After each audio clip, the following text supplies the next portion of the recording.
Саламатсыздарбы? Бүгүнкү 10-бөлүм темасы картештер жөнүндө бүгүн кеп кылалы. Картештер бул тизмеге окшоп иштеген ырааттуулуктун дагы бир түрү экен. Алар ошол индекс аркылуу 0дөн баштап ичиндеги элементтерге ээ болот экен. Мынакей төмөндөгү мисал менен салыштыра турган болсок, жалгыз гана айырмасы бул жердеги эмне? Кашалардын түрү болуп атат. Кашасы жөнөкөй каша менен ачылып ичинде ар кандай элементтерибиз бар экен. Кийин принтте мисалы үчүн ошол X'тин экинчи индексиндеги маалыматты мага көрсөт дегенде эмне деди?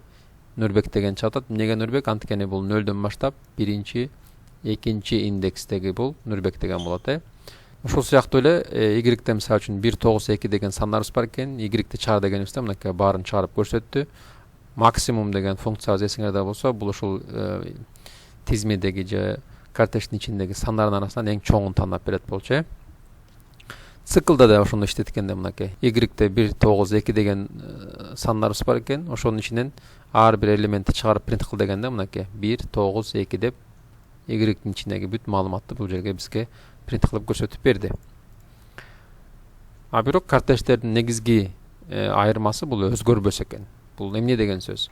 Тизмеден айырмаланып бул картештерибиз түзүлгөндөн кийин анын мазмунун өзгөртө албайт экенбиз. Бул бир аз сапка окшош экен. Мынакей өчөөнү бир салыштырып көрөлү. Биринчи берилген мисалда бизде бир тизмебиз бар экен, 987 деген саныбыз бар. Экинчи индекстегини биз 6га өзгөртүп туруп принт кылганда эмне болду? Мынакей экинчи индексибиз биринчи, анан 0 дегенибизде экинчи индексибиз 7-дин ордуна 6 болуп алмашты бул жерде. Тексттерибизде, саптарыбызда эмне дейт? ABC деген тамгаларыбыз бар экен. Экинчи индекстегин D кылып алмаштыр деп атабыз, бирок бул жерде система, программа бизге ката берди, аны алмаштыра албайм дейт. Ошол сыяктуу эле мынакей тапылс менен же картеш менен каша менен ачылып ичинде белгилүү бир сандарыбыз бар. Экинчи индекстегини 0 деген санга алмаштыр дедик. Эмне болду? Мен бул жерде кечиресиздер алмаштыра албайм деп бизге ката берди. Эми картеш менен эмнени кылганга болбойт экен? Мынакей берилген бир картежибиз бар. Sort деген функцияны колдонуп көрдүк. Бул жерде ката берди. Андай бир sort деген функциябыз жок дейт. Append деп билесиздер, буну элемент кошот болчубуз тизмеде. Мындайды да колдоно албайм дейт. Бундай атрибуттагы функция жок дейт. Reverse деген ошол тизменин ичиндеги маалыматтардын баарын тетирисинче чыгарып бермек болот да. Мисалы үчүн мисалда эгер тизме болгондо reverse колдонсок 1 2 3 деп бизге жыйынтык бермек. А бирок тапылста ал дагы жок экен. Демек бул төмөнкү функциялар колдоно албайт экенбиз. Тизме менен картештин айырмасында колдонгон кайсы функциялар бар экен? Аны текшериш үчүн мынакей төмөнкү кодду жазып көрөбүз. L деген бул тизмебиз, list деп жөнөкөй бош тизме ачтык. Dir деп directory мурдагы өткөн темаларыбызда өткөнбүз. Ошол маалымат түрүнө керектүү болгон колдоно алчу бүт функцияларды көрсөтөт болчу методдорду. Бул жерде мынакей append, count, extend деген сыяктуу бул бүт баары эмне? Тизменин колдоно турган функциялар, даяр функциялары. Тапылста караганда мынакей T деп тапылс кылып турбуз, ичинде жалгыз гана эки эле функция бар экен. Экөөнү эле колдоно алат экенбиз да. Эми мындай суроо да. Эмнеге керек бизге деген суроо келет да турабы?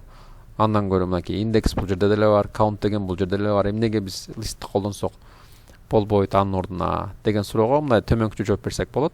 Картеш бир аз ылдамыраак дейт. Эмнеге?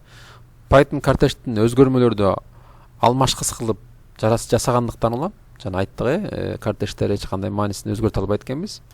Алар тизмелерге караганда сакталган тутум колдонуу жана аткаруу жагынан жөнөкөй жана батыраак болуп иштейт. Эмне дегени бул? Компьютердин эсинде сакталганда, ал процесс иштегенде бизге балким мындай көз менен көрүлчү бир тездик болбошу мүмкүн. Бирок жана олимпиадаларда болсун, бат иштеш керек болгон процесстерде аябай маанилүү да. Мисалы үчүн олимпиадаларда бизде болуп калчу, берилгенде канча бир килобайттык же канча бир мегабайттан ашпаш керек дегенде кандайдыр бир миллисекунда жетпей калат же кандайдыр бир килобайт көбүрөөк иштеп калган үчүн ал берилген бааны толук иштей албайт болчубуз да. Ошондуктан картештин эң мындай плюстарынан бирөөсү ошо ылдам иштейт экен. Ошентип дейт биз программада убактылуу өзгөрүүлөрдү жасап жаткандыктан улам тизмелерге караганда картештерди артыгыраак колдонсок болот экен. Мисалы тизмелерде көбүнчө өзгөргөн үчүн балким анын компьютердин эсинде сакталган жагы бир аз көбүрөөк болуп калышы мүмкүн. Бул балким жаңы программа тилин үйрөнүп турганыңызда балким бул көп деле мааниге ээ болбошу мүмкүн, бирок чоң программаларда, чоң проекттерде иштегенде балким сизге керектүү болгон бир маалымат түрлөрүнөн бири болушу мүмкүн. Анан натыйжа бергенде дагы ошондой бир аз оңойчулуктар бар. Мисалы төмөнкү берилген мисалда дагы биз ошондой эле тапшырма билдирүүсүндө дейт жасап атканыбызда сол жагынан картечти койсок болот экен. Мынакей биз мурда x барабар 4кө анан y барабар 5ке деп бөлөк өзгөрмө жасап жүргөн учурлар болду да. А бул жерде мынакей бир сапта ошол экөөнү бир түзүүдөн түз жазсак болот экен. Сол жакта бул эмне? Картешибиз, мунун мааниси дагы төмөнкүчө жазсак болот экен. Анан y мааниси эмне дегенде бизге y мынакей азат деп экөөнүн маанисин чыгарып турат бул жерде. A менен B 99-98 дейт. A'нын маанисин бер дегенде эмне болду? Биринчиси 99 деп бияқта жыйынтыгын берди. Бул да мисалы үчүн аябай маанилүү, олимпиадаларда аябай колдонулган методдордон бирөө. Анткени ар бирини сиз бөлөк жазганыңызда бул эмне болот? Бул жалгыз гана экөө эмес. Кааласаңыз бир сапка 4төн 5тен маани менен өзгөрмөсүн жаза алсаңыз болот. Python'да өзүңүздөр билгендей жогорудан ылдыйды көздөп иштейт программабыз. Ар бир сапты текшерип, x 4кө барар турбайбы? Y 5ке барар турбайбы деп бирден окугандан көрө жалпы баарын бир сапта иштеген бул кандайдыр биз сезбесек да, бирок компьютерга мындай байкалчу бир тездикти алып келиши мүмкүн экен. Картеште жана сөздүктөрдүн айырмасын карап көрөлү. Бул өткөнкү темабызда сөздүктөр жөнүндө сүйлөшкөнбүз. Items деген метод менен эмне алат болчубуз? Бул методду колдонуп биз ачкыч жана маанисин өзүнчө картештердин тизмесин чыгарып алсак болот болчу. Мынакей C деп биз бош бир сөздүк жасап алдык. Артына мынакей ачкычты жаздык. Китеп, анын мааниси 2, калем, анын мааниси 4 деп жаздык. Циклыбызга салганыбызда эмне кылдык? Экөөнүн бөлөк items аркылуу чыгарганыбызда мынакей китеп принт кылганда мынакей ачкыч жана мааниси key and value деп турат бул жерде. Биринчи ачкычты, андан кийин маанисин, андан кийинки элементтин ачкычын жана маанисин чыгарып бул жерге көрсөтүп берди.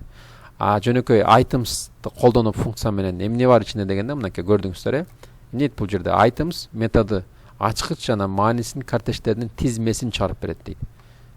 Бул жерге циклга салган үчүн бизге бир иреттеп чыгарып берет да, туурабы, принт менен. Бул төмөнкүчө карасак мынакей тизменин ачылышы, тизменин жабылышы, ичинде эмне бар экен? Картештердин тизмеси бар экен. Мынакей биринчи элемент, экинчи элемент деп ушул сыяктуу ушул форматта бизге көрсөтүп берет экен. Эми бул жерде болсо картештерди салыштырууга болот экен. Анын дагы бир өзгөртмөсү бар экен.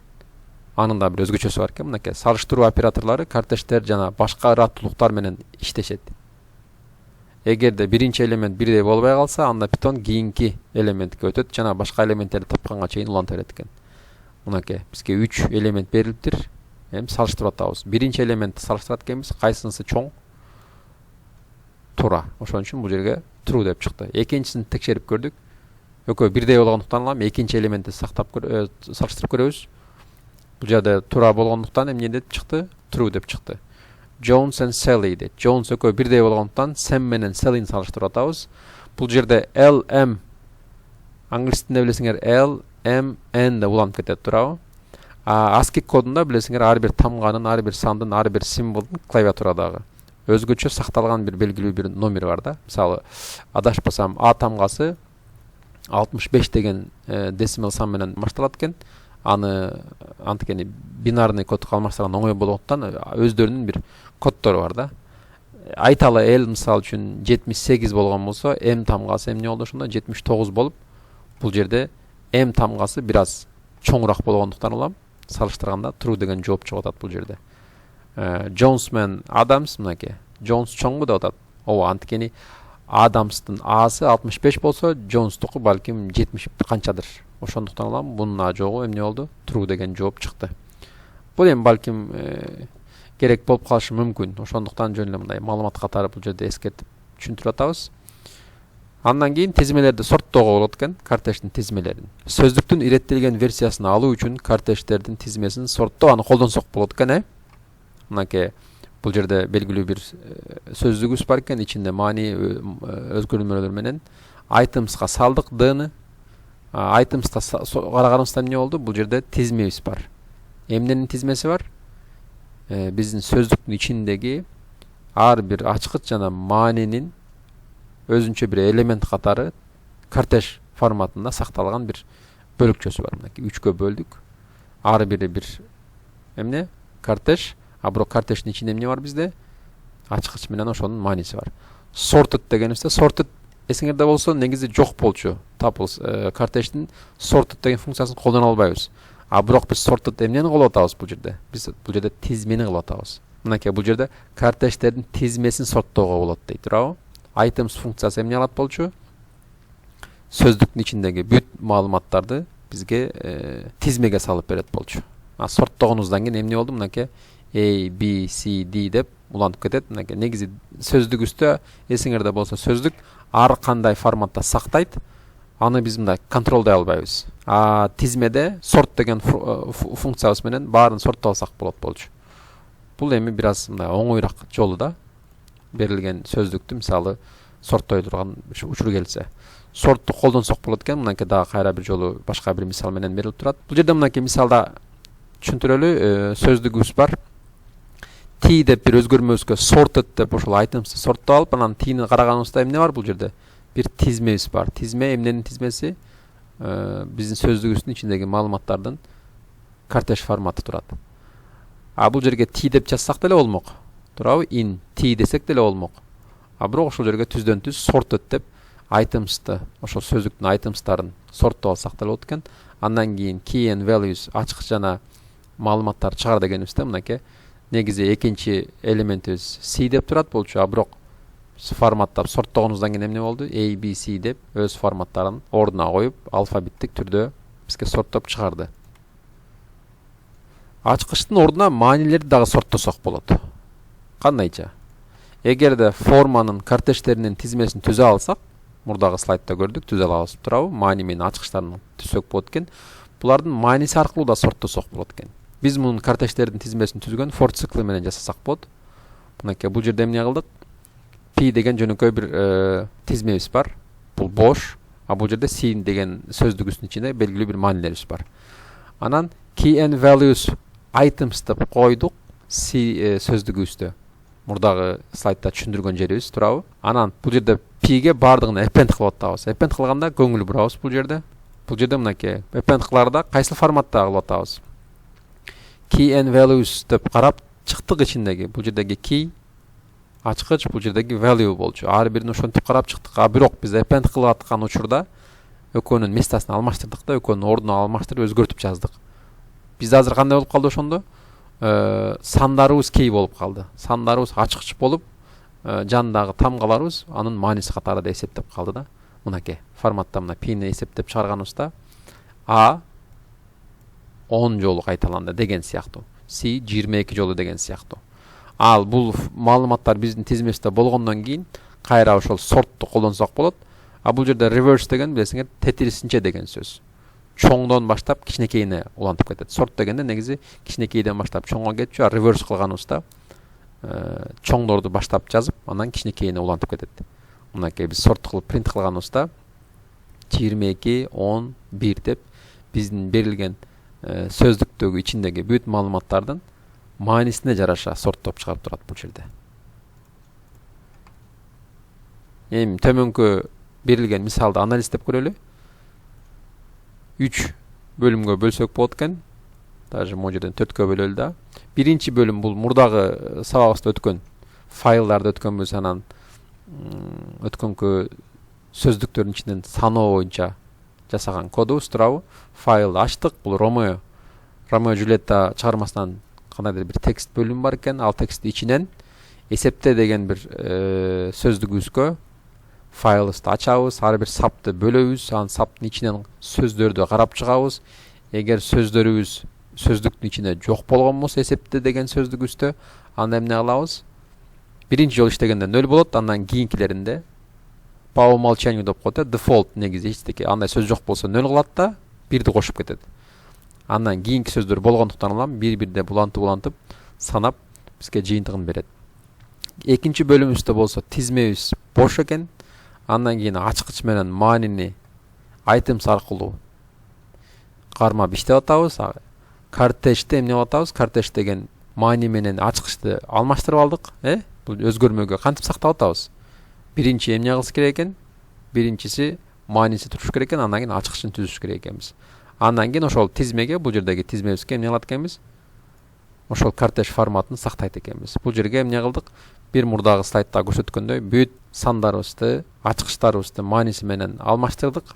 Андан кийин ошол эле тизмебизди сорт кылып алдык. Чоңдон баштап ылдыйды көздөй кетет. Анан кийин бул жерде эмне кылдык?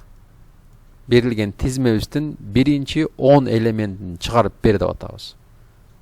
Чыгарарда мынакей кайра ачкыч менен маанисин өзгөртүп койдук. Бул жерде мына маани анан кийин ачкыч деп сактап атпадык белек. Принт кылып атканыбызда эмне кылдык? Мынакей маани менен ачкычты карап чыгып берет тизменин ичинен. Бирок чыгарганда алмаштырып берет. Бул кандай жыйынтык берет бизге? Тексттин ичинде эң көп колдонулган 10 сөз статистикасын чыгарып алсак болот экен. Ушул программаны жазгандан кийин ушул жыйынтыкты алсаңыздар болот сиздер дагы. Бул жалпы кортеждер жөнүндө болгон кыскача видеос болчу. Буюрса кийинки сабакта кайра жолукканга чейин аман болуңуздар. Көрүшкөнгө чейин.